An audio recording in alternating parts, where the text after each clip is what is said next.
Si pensamos en una entidad creadora, bueno, una mente divina, ¿cómo se comunicaría con nosotros? La imagen habitual, claro, es la de libros sagrados, profetas, ¿no? Revelaciones así verbales. Sí, eso es lo típico. Pero, a ver, detengámonos un instante. Un ser todopoderoso, si quisiera, podría hablar directamente a cada conciencia, ¿verdad?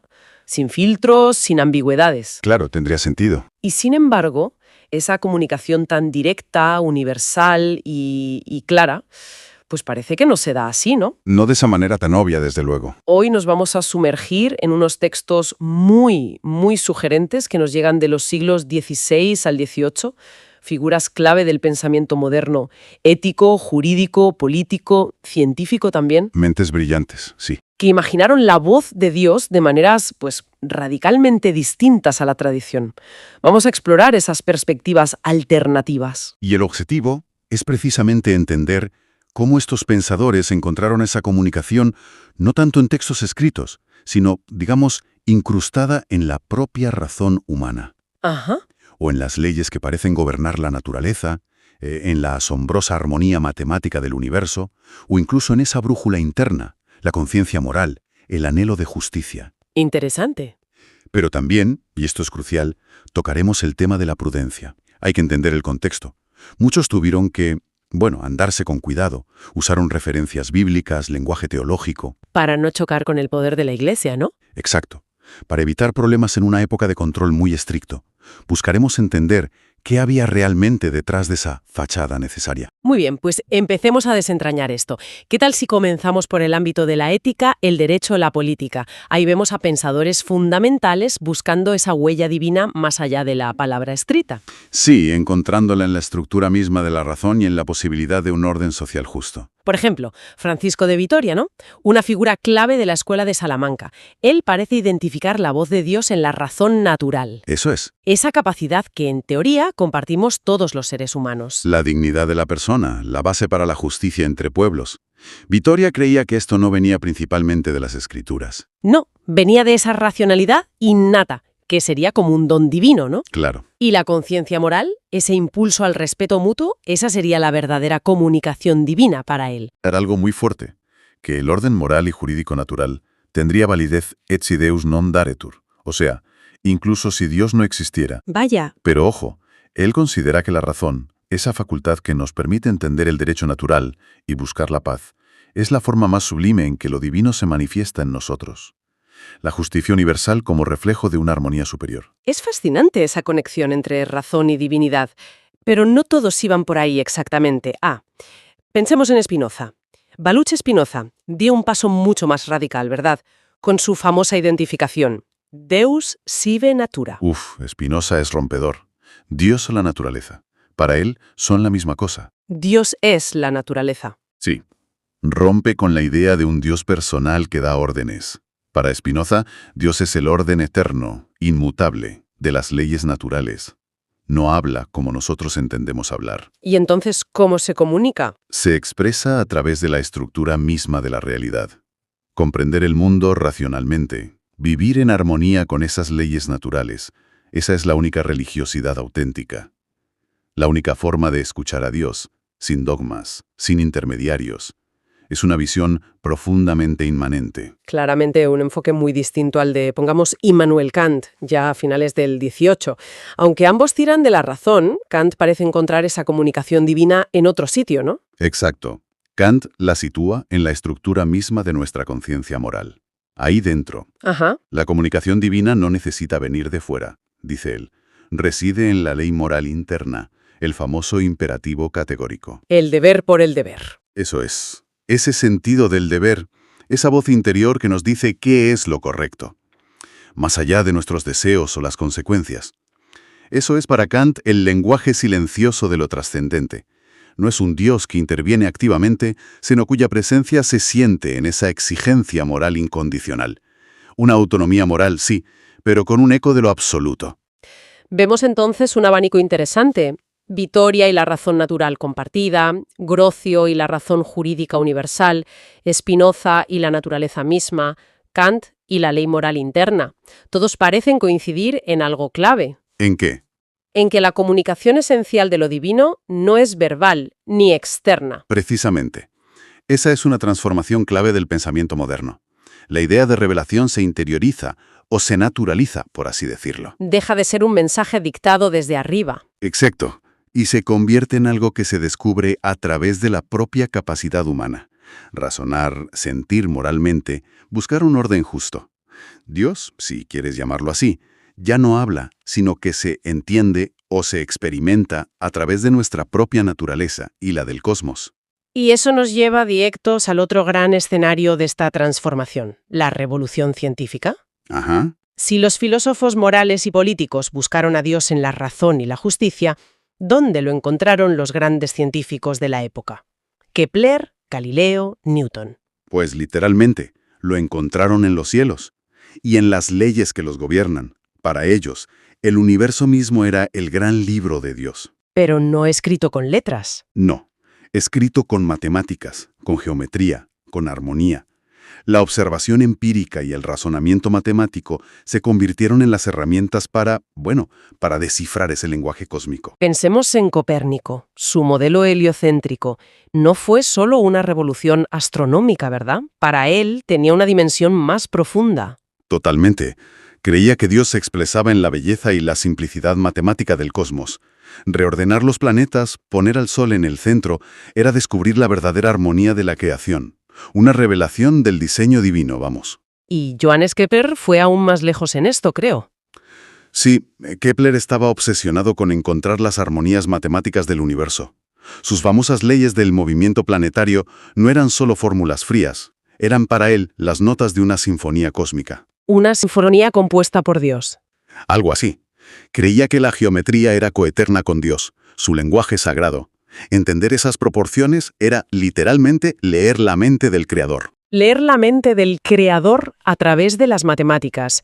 Eso conecta directamente con Galileo Galilei, claro, y su famosa frase de que el universo está escrito en lenguaje matemático. Exacto. Galileo defendió con pasión que la razón humana, armada con las matemáticas, podía descifrar los secretos del universo. Él hablaba de dos libros, ¿no? Sí, los dos libros de Dios, el de las Escrituras y el de la naturaleza. Pero decía que mientras el primero a veces usa un lenguaje adaptado, más popular, digamos, el segundo, El de la naturaleza. está escrito con caracteres matemáticos, triángulos, círculos, y solo se puede entender con la razón y la observación rigurosa. Cada descubrimiento científico era en cierto modo una conversación silenciosa con la mente divina a través de ese lenguaje preciso. Entonces, tenemos a Copérnico viendo la armonía, Kepler las proporciones matemáticas, Galileo el lenguaje geométrico, y luego llega Isaac Newton, que parece sintetizar mucho de esto. ¿Cómo veía él esta comunicación divina a través de la ciencia? Newton veía la mano de Dios sobre todo en la universalidad y la precisión de las leyes físicas que él descubrió. Piensa en la ley de la gravitación universal. Claro. El hecho de que unas pocas leyes matemáticas pudieran explicar tanto la caída de una manzana como el giro de los planetas, eso era para él una prueba irrefutable de un diseñador inteligente. Poderoso. Así que estudiar el universo era... No era solo ciencia, era una forma de teología natural. Un diálogo con el Creador usando el lenguaje universal de la razón y las leyes físicas. Parece que para todos ellos la ciencia no estaba reñida con una visión trascendente. Al contrario, para nada. Era una forma privilegiada de acceder a ella. Lejos de ver una oposición entre ciencia y fe, veían la investigación del mundo natural como una forma de reverencia, casi. Otros nombres que encajan aquí. Bacon, Boyle... Absolutamente. Francis Bacon, por ejemplo, insistía en la observación empírica. Decía que la naturaleza era el libro de las obras de Dios y que estudiarlo era un deber. ¿Y Robert Boyle? Boyle, pionero de la química, hablaba de su laboratorio casi como si fuera un templo. Incluso Descartes, que era más de la razón pura, veía la idea innata de Dios en nuestra mente, como la firma del artífice en su obra. Había una convicción generalizada, entonces. Sí, de que al desvelar el orden racional del universo, estaban comprendiendo el pensamiento divino. Era una idea muy potente. Muy potente, sí. Sin embargo, antes mencionamos la cuestión de la prudencia. ¿Cómo encaja eso con esta aparente armonía entre ciencia y fe que describían? Porque no todo fue tan sencillo, ¿verdad? No, en absoluto. Para nada. Aquí es donde el contexto histórico se vuelve, crucial. Estamos hablando de siglos donde la Iglesia católica, y en otras zonas las iglesias protestantes, tenían un poder inmenso. Sobre la vida intelectual, sobre todo. La Inquisición, la censura. Exacto. La Inquisición estaba activa. La censura era una realidad cotidiana. Y desviarse de la interpretación literal de las escrituras o de los dogmas podía tener consecuencias terribles. ¿Cómo cuáles? Desde el silencio forzado, el exilio, la prisión, hasta la tortura o incluso la muerte en la hoguera. No era ninguna broma. Y eso nos lleva a una tesis importante que aparece en las fuentes que manejamos, que muchas de las referencias a la Biblia o el uso del lenguaje teológico por parte de estos grandes pensadores y científicos no siempre reflejaban una adhesión literal a esos textos, sino que a menudo funcionaban como una estrategia de supervivencia intelectual. Una especie de camuflaje, ¿no? Exactamente. Un camuflaje para ideas que, en el fondo, se basaban en la razón o en la observación empírica. Ideas que podían ser peligrosas. Pensemos en los casos más conocidos. Galileo. Claro, Galileo Galilei, a pesar de su argumento sobre los dos libros de Dios, naturaleza y escritura, y de que la razón nos fue dada para entender el mundo, fue obligado por la Inquisición a abjurar. Tuvo que retractarse de defender el heliocentrismo de Copérnico. Públicamente sí, para salvarse de un destino peor. Aunque la leyenda dice que murmuró «Epur si mueve», y sin embargo se mueve. Quién sabe si es verdad, pero ilustra la tensión. Un ejemplo clarísimo de la presión externa sobre la convicción interna. Y hubo casos aún más trágicos. Mencionaste a Giordano Bruno antes. Sí, Giordano Bruno. Quemado vivo en Roma en 1600. Sus ideas eran, muy heréticas para la época. Hablaba de un universo infinito, múltiples mundos y sobre todo ese panteísmo. La idea de que Dios estaba en toda la naturaleza. Exacto. Eso diluía la autoridad única de la Iglesia y las Escrituras.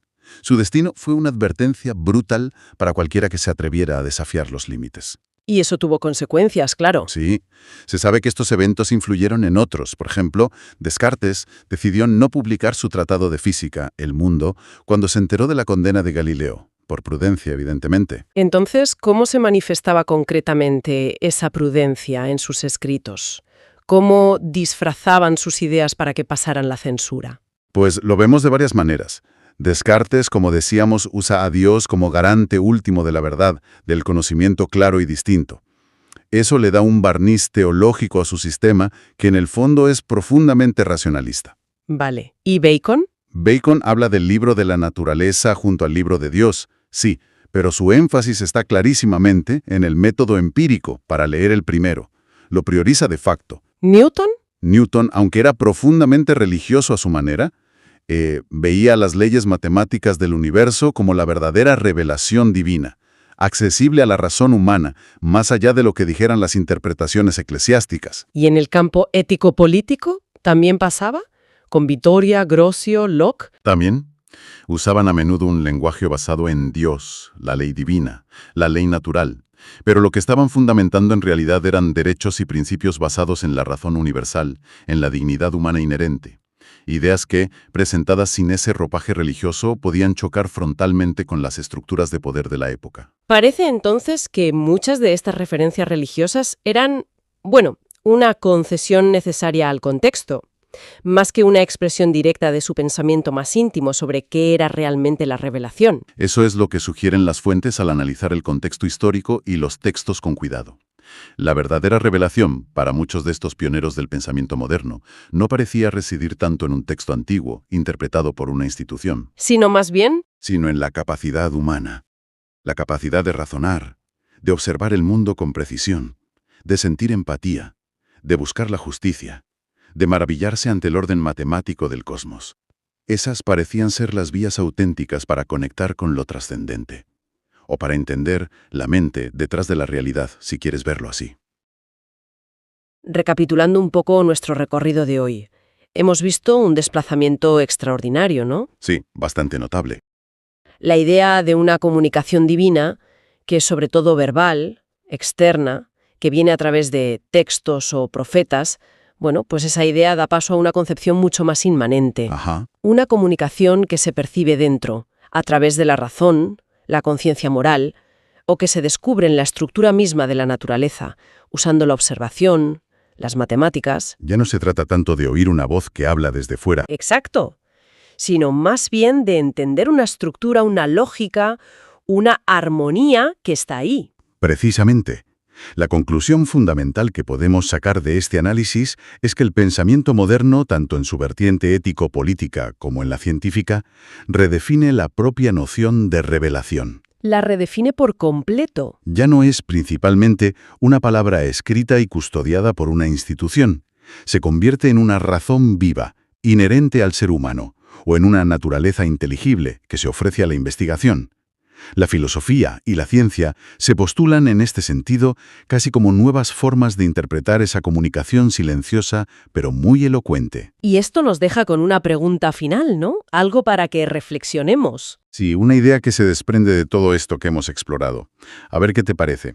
Si esa conexión con lo trascendente, llámalo Dios, llámalo como quieras, no se encuentra necesariamente confinada a textos antiguos o a instituciones religiosas. ¿Qué es lo que estos pensadores sugerían? Exacto, sino que potencialmente se manifiesta en nuestra capacidad de razonar, en nuestra conciencia moral, en la belleza y el orden que la ciencia desvela en el universo. Entonces, Podría ser que la propia aventura humana de buscar conocimiento, verdad y justicia sea en sí misma la forma más auténtica de diálogo con esa dimensión trascendente. interesante. Quizás esa capacidad humana para comprender el cosmos y para sentir la llamada de la ética no sea solo un producto ciego de la evolución.